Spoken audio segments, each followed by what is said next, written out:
गृह बड़ बड़ प्रसाद मंदिर व्यवसाय वाणिज्य स्थान आदि समस्त निर्माण वास्तु विज्ञान अंतर्भुक्त। वास्तु शास्त्र प्राय 5000 वर्षर प्राचीन शास्त्र।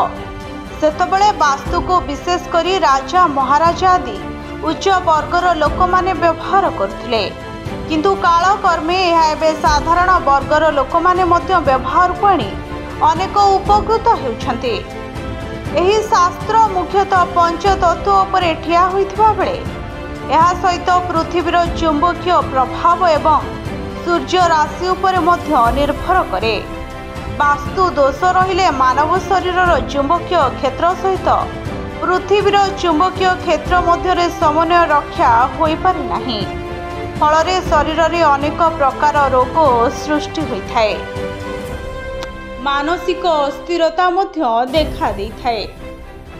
सेथिपई आमे सोइबा बेले मुंड दक्षिण दिगकु देवा शुभ होइथाय। तेबे एक उत्तम वास्तुर शुभ प्रभाव पकाइबा पई आमकु केते गुड़िए मुख्य दिग प्रति ध्यान देबाकु पड़िथाय। तेबे आसंतु जानिबा से सब विषय रे। भूखंडर आकार एवं अवस्थिति। तेबे गृह निर्माण पई प्रथमे भूखंडर परिवेश प्रति विशेष ध्यान देवा आवश्यक। परिवेश जेमिति बासोपयोगी होइथिबो सेथि प्रति विशेष ध्यान देवा कथा। जेमिति यह जनबसति निकटरे हेबा भल। भूमि पार्श्वरे जेमिति मशाणी, देवस्थान, नदी नाल, कमारशाल, बढ़ईशाल, कारखाना अंचल, कंसेईशाल, कंसारीशाल, राजपथ, अत्यधिक प्रदूषण, डाक्तरखाना आदि नथिबा शुभ अटे। तेबे घर पाखरे जदि मशाणी रहिबो बा आजिर जनबहुलता स्थिति जोगु एही सबु स्थान को लागि गृह निर्माण करा जाउछि।